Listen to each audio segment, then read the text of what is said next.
The rhythm of a train at night is supposed to be a lullaby. For the man asleep in the last private compartment of car 9, every clack of the rails was a clock running out. A professional killer had bought a ticket 2 cars back, and in the inner pocket of his railroad issue coat, he carried a thin glass ampoule of succinylcholine, enough to stop a grown man's lungs and leave nothing for a coroner to find. He expected a soft target sealed inside a moving box in the middle of a mountain pass. He did not expect the woman pouring coffee in the cafe car. Her name was Marin Cole, and at 29 she had spent the last 14 months wiping down the same fold-down counter on the overnight Cascade Star as it ran from Spokane to Seattle. The other crew thought of her, when they thought of her at all, as the quiet one. She kept her dark hair pinned back under the standard issue cap, wore the maroon vest without complaint, and could go an entire shift saying little more than cream or sugar and watch your step. She was easy to forget. That was, more or less, the point. What none of them knew, because she had never once corrected the record, was that, before the maroon vest, there had been a flight suit. Marin had spent 6 years as a parasescue specialist in the Air Force, the small and stubborn breed of operator whose entire job was to go into the worst place on the worst night and bring somebody home alive. She had pulled men out of a burning helicopter outside Sangjin. She had run a cricothyrotomy by headlamp in the bed of a moving truck. She had learned, in places she did not talk about, the precise difference between a man who belonged in a room and a man who was only pretending to. The pretending always showed. People thought it lived in the face. It didn't. It lived in the hands and the feet and the eyes, in the 1,000 small habits a real life carves into a body and a lie cannot fake. At 1:40 in the morning, the Cascade Star was 40 minutes into the long climb over Stevens Pass, and the world outside the windows had gone white and silent. Snow came down in heavy curtains, swallowing the headlight, burying the rails almost as fast as the plow up front could clear them. There was no cell signal in the pass. There hadn't been for 20 minutes, and there wouldn't be for another 50. The train carried 211 sleeping passengers, 1 café attendant who was still awake, and a secret writing in compartment 9C that exactly 4 people in the country were supposed to know about. The secret's name was Dr. Eli Brandt. He was 46, a process chemist with soft hands and a bad heart, and in 3 days he was scheduled to sit in a closed federal hearing rooms in Seattle and explain, under oath, how a billion-dollar specialty chemicals firm called Halverson Reiki had spent 6 years quietly diverting tightly controlled precursor compounds, the kind that makes synthetic opioids off its own books and into the supply chain of 2 cartels. Eli had built the diversion software himself back when he believed the cover story. He had spent the last 11 months wearing a wire instead. He was the only living witness who could turn a stack of shell companies into a chain of men in suits, and Halverson Rake had decided, in a meeting no minutes were kept of, that the cheaper line item was to make sure he never reached the courthouse.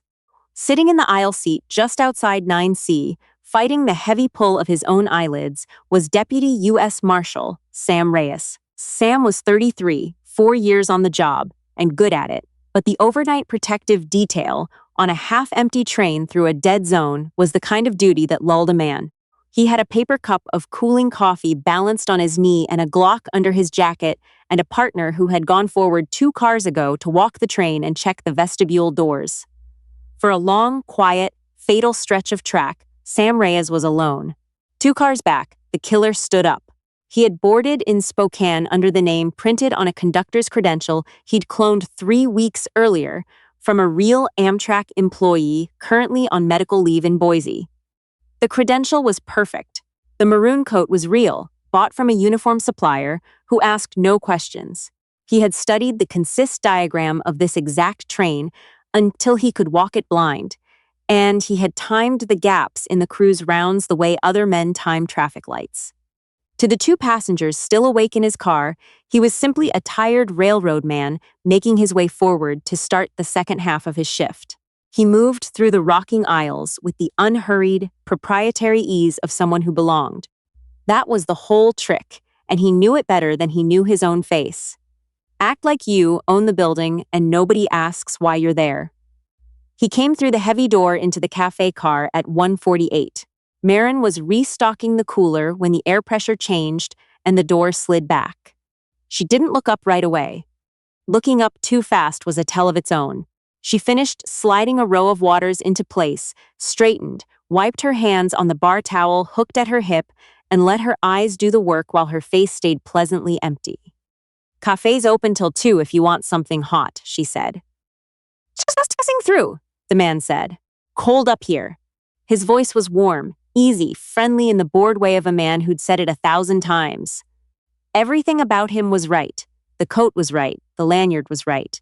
The clip-on ID with the Amtrak logo and a photo and the name W. Merker was right. His shoes were wrong. Marin caught it the way she used to catch a wire strung 2 inches above a goat trail, a flicker at the edge of attention that her body reacted to before her mind caught up.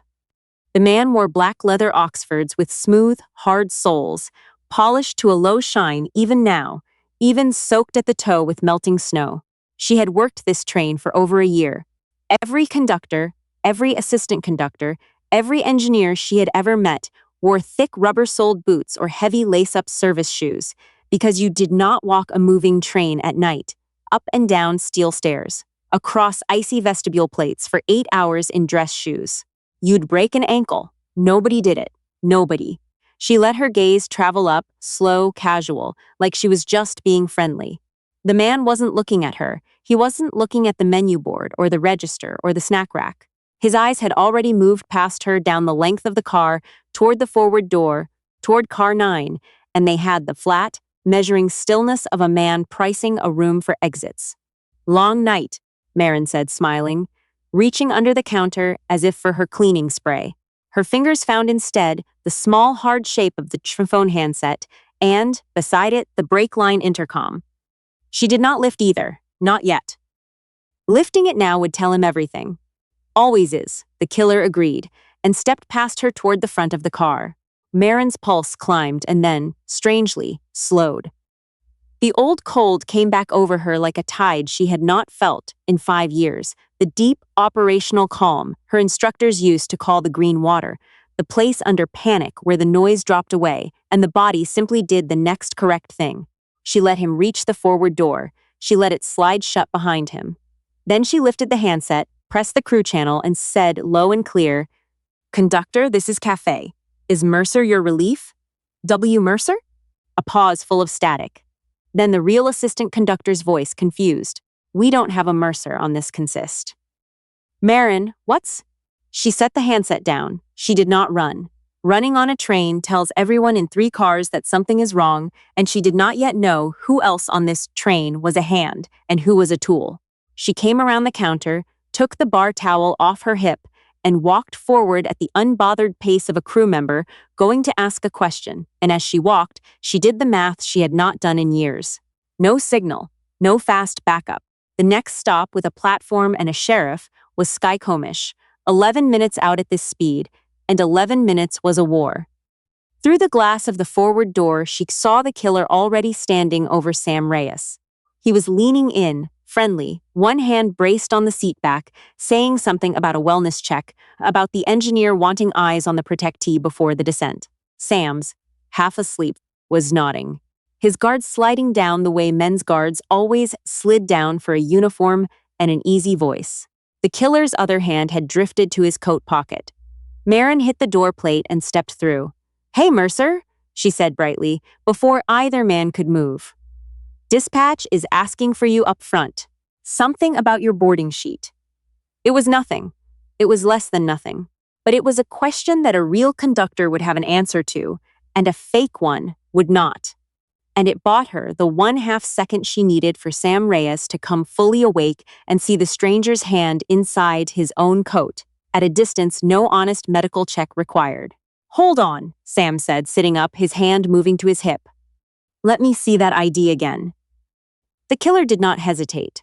There was a soft, ugly sound, no louder than a heavy book dropped on carpet, and Sam Reyes jerked back into his seat with a black bloom spreading high on the right side of his chest. The suppressed pistol had come out of the coat pocket so fast that Marin, who had seen fast men draw, registered it only after it had fired. Sam's own gun cleared the holster and then fell from fingers that had stopped working, skittering under the seat row across the aisle. The friendly mask was gone. The man who had called himself Mercer turned, and the eyes that found Marin had nothing behind them at all. "Go back to your counter," he said quietly, "and you'll see Seattle." She went for him, not at him, around the part of him that mattered. As he brought the pistol up, Marin dropped low and drove her shoulder into the heavy beverage cart she'd left half-parked in the vestibule mouth, ramming it forward on its locked wheels into the backs of his distis. The cart weighed close to 200 pounds loaded.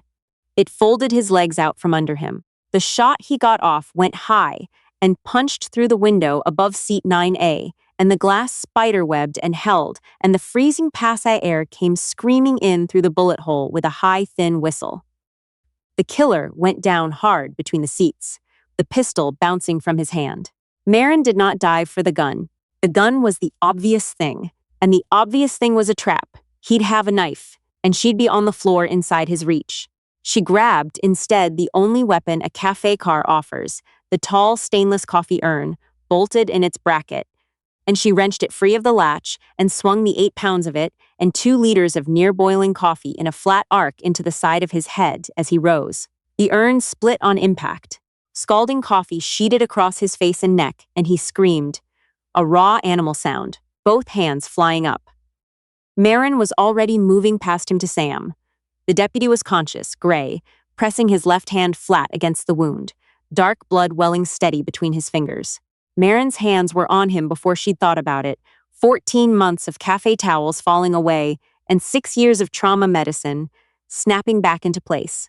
High and outside, missed the great vessels, but the lung. She heard it. The second she leaned heads close, a wet, sucking flutter at the edge of his breath. Sam, look at me. You've got a chest wound. I'm going to seal it. This is going to feel weird. She tore the cellophane off a stack of cafe sandwiches, slapped the flat plastic wrapper over the hole in his chest, and taped 3 sides down hard with the packing tape from the register drawer, leaving the bottom edge open so the air could get out but not in. A field chest seal made of a sandwich wrapper. Sam's next breath came easier. His eyes found her face, and something in them changed. The way people's eyes always changed in the half-second they understood that the person nobody noticed was the only reason they were going to live. "Who?" he wheezed. "Are you?" Later. She pressed his own hand back over the seal. "Keep that there. Press." Behind her, on the floor, the killer was crawling. Half blind, his face a boiled mess, he was dragging himself toward the dropped pistol with a single-minded animal patience, and Marin understood that this was a man who did not need to see to finish a job he'd been paid for. She got to the gun, astride ahead of him, and kicked it the length of the aisle, where it slid under the far vestibule door and out onto the snow-slick coupling, and was gone. The killer's hand closed on empty floor. She thought it was over. That was when the forward door of car 9 slid open and 2 men stepped through, and Deputy Marshal Sam Reyes, looking past Marin at the lead figure, made a sound she would not forget for a long time. Not a cry of pain.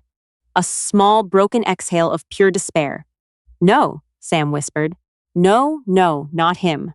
The 2 men wore dark suits under open winter coats, and they moved with the loose, forward-leaning economy of men who carried weapons for a living. The one in front was tall and lean, gray at the temples, with a long, calm face and pale eyes that swept the car once and cataloged everything in it. The bleeding deputy, the boiled man on the floor, the woman in the maroon vest, in the time it takes most people to find a light switch. Marin looked from him to Sam. "Are those yours? Are they backup?" "That's Garrett," Sam breathed. The words came out in pieces. "Chief Inspector Lyle Garrett. He runs the whole detail. He's the one who..." A cough, fresh red onto his lips. "He picked this train. He picked this car. He's the only one above me who knew the room number and the route." Marin, it was never leaked. It was never a leak. It was him. And the floor of the world dropped out because suddenly all of it made a single terrible sense. The relief conductor nobody had on the manifest. The dead zone in the past that the route happened to run through at exactly this hour. Sam's partner sent forward and not back. The killer on the floor had never been a lone wolf slipping through a crack. He was the knife. The tall man walking down the aisle with the calm, pale eyes was the hand that had drawn it. Chief Inspector Garrett took in the scene without surprise and without hurry. He glanced down at the man Marin had scalded, registered him as a loss, and stepped over him. Then he reached inside his coat, drew a matte black pistol, and threaded a suppressor onto it with the slow, methodical care of a man who had all the time in the world. "Ma'am," he said, and his voice was unhurried and almost kind. "There's been a federal incident on this train. I need you to step into car 9, away from the deputy, and unlock the protectee's compartment. You're going to be a witness to a tragedy tonight. The only question still open is what kind." Behind him, the second man, younger, broader, drew a short, ugly submachine gun from beneath his coat and let it hang on its sling, muzzle low, watching the aisle. Marin stood up slowly, putting her body between the two men and the seated deputy. Her hands were open and loose at her sides. Her mind was very, very quiet. "You're going to shoot a chemist in his sleep," she said, "and a marshal. And a cafe attendant. On a train with 200 people. I'm going to recover a scene," Garrett corrected gently, "from a cartel hit. Mr. Brandt made dangerous enemies. So did the brave deputy who died defending him. So did the unlucky crew member who walked in at the wrong moment." He took another step. It writes itself. It always writes itself. "Step back, please." There was a brake line emergency intercom on the bulkhead by Marin's shoulder, the kind that would dump the whole train into emergency stop and scream into the engineer's cab. Garrett's eyes flicked to it and back to her, and his free hand drifted half an inch, a silent promise that her arm would not reach it. "I cut the cab radio 9 minutes ago," he said, reading her. "And I'll be very honest with you, because you seem capable, and capable people should be given the truth. You will not reach that intercom. You will not reach me. You have a deputy bleeding out and a sealed door and no signal and nobody coming. The math is already done. I did it before you woke up this morning." Marin looked at him and at the younger man with the submachine gun and at the narrow steel tube of the aisle hemming them all in, and then her eyes moved, just for an instant, to the things around her that Lyle Garrett had not bothered to count. The fire extinguisher in its bracket by the vestibule. The slick steel of the vestibule plate beyond the open door, wet now with blown snow. The little red emergency door release handle on the exterior door that would, if you pulled it at speed, do something the designers had spent decades trying to prevent. The green water closed over her completely. "You're right," Marin said. "Nobody's coming." She let her shoulders drop, let her chin fall, let herself become again, for one last second, the forgettable woman in the maroon vest. "Just let me get away from him.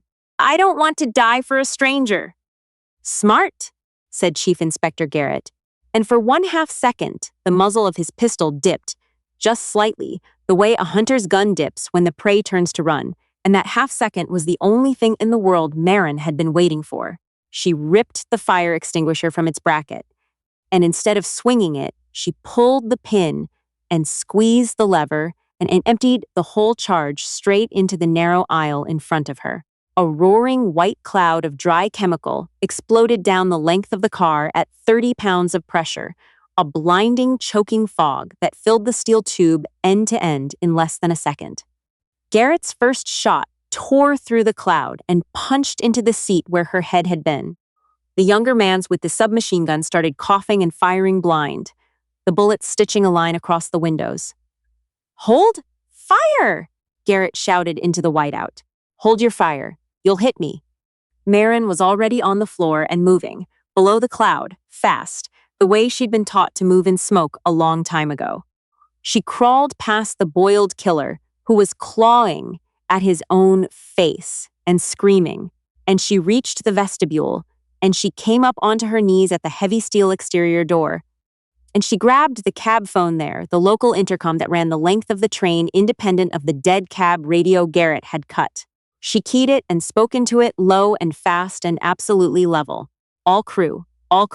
This is Cole in car 9. We have 2 armed men forward of the cafe. Shots fired. We have a federal officer down and a hostile protective detail. Somebody pull the emergency brake from the rear power car.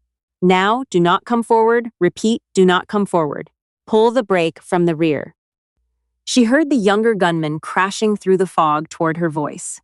She dropped the handset and grabbed the only thing left, the red exterior door release handle, and she braced her boot against the bulkhead and waited, counting, feeling the train through the soles of her feet, the way she'd once felt a building through her body before it came down. In the rear power car, a terrified second engineer who had heard every word yanked the emergency brake. The Cascade Star did what a 400-ton machine does when its brakes lock at speed on a grade. It screamed. Every wheel on every car bit steel, and the whole train lurched and shuddered and began to shed velocity in a long, shrieking convulsion, and everyone standing in car 9 who was not braced for it was thrown forward off their feet. Garrett went down. The younger gunman, lunging through the fog toward Marin, was hurled past her and slammed into the far bulkhead of the vestibule, the submachine gun flying from his hands. Marin, braced and ready, pulled the door release.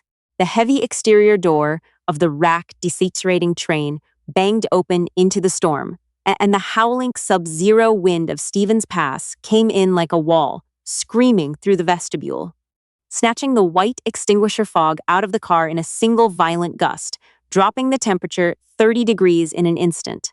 Snow blasted horizontally down the aisle. The younger gunman, dazed and weaponless, found himself on his hands and knees 3 feet from an open door and a black wall of wind and a 40-mile-an-hour world going by. And every instinct he had left screamed at him to get away from that hole, and he scrambled backward from it on pure animal terror, exactly as Marin had known he would.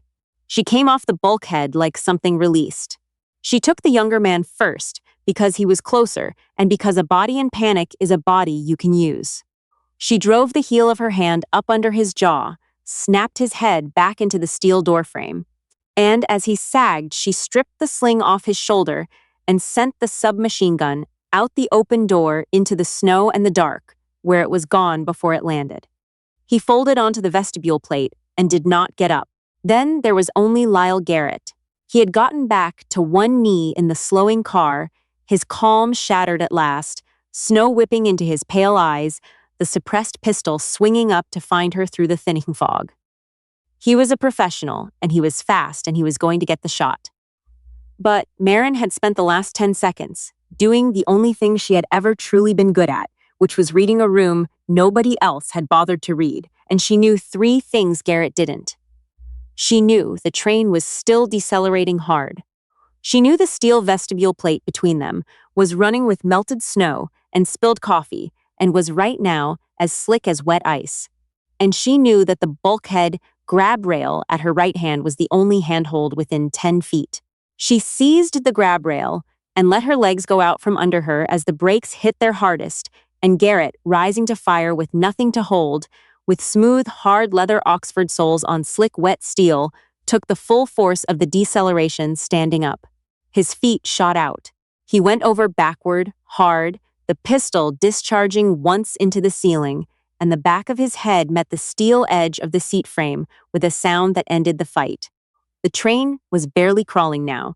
Then it stopped, and into the sudden, ringing silence came the rear vestibule doors banging open and the heavy boots of the conductor and 3 other crewmen who had defied her order and come forward anyway, armed with nothing braver than a fire axe and a flashlight and the refusal to leave one of their own alone. "Cole?" the conductor shouted into the smoke and the snow. "Marin? My God, federal officer down here, gunshot to the chest. I've got him sealed, but he needs a hospital." Her voice did not shake. She was already back on her knees, beside Sam Reyes, 2 fingers at his throat, reading the steady enough thread of his pulse. 2 hostiles down. One's the man who ran the detail. His name's Garrett. Do not believe one word he says if he wakes up. There's a 3rd one forward, the fake conductor. He's burned and blind, but cuff him anyway. And somebody get on the radio the second we clear the pass. We need every cop in Sky Commish on this platform. Sam Reyes' eyes fluttered. He looked up at the woman in the ruined maroon vest, kneeling in a foot of blown snow and broken glass and spilled coffee, her hands red and her face calm, and he managed, barely, the only question that still mattered to him.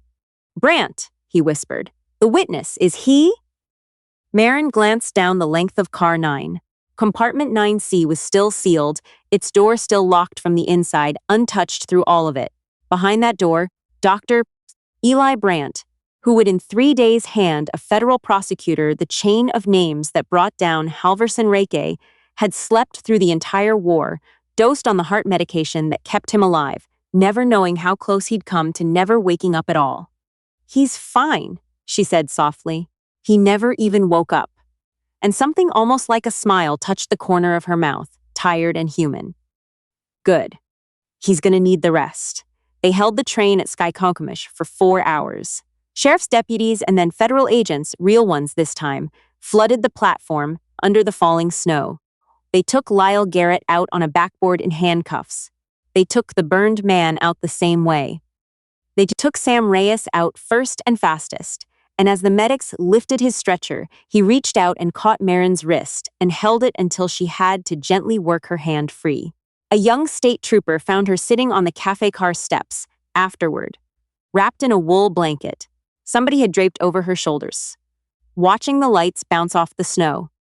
He had her name on a clipboard and 100 questions, and a look on his face like he couldn't make the words on his paper match the small, quiet woman in front of him. Ma'am, he said, the deputy back there. Before they sedated him, he kept saying you used to be a PJ. Pararescue, Air Force. That true?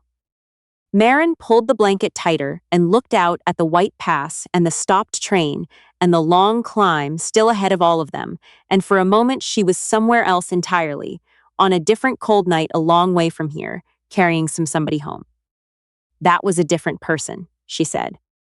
Then she stood and handed the blanket back and rolled her bruised shoulders and looked down the length of her wrecked little cafe car at the broken glass and the spilled coffee and the snow drifting in through the open door.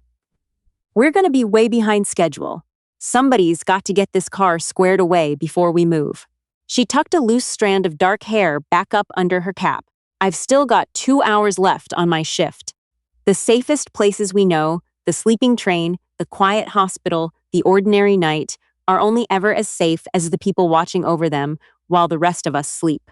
Eli Brandt walked into that hearing room 3 days later and brought an empire down, and he never once learned the name of the woman who poured the coffee. That was all right with her. The bravest people in the world rarely wear a uniform you'd recognize. Sometimes the whole war is won by the one nobody bothered to look at twice, standing her ground in a maroon vest, simply refusing to walk away from a stranger who needed her.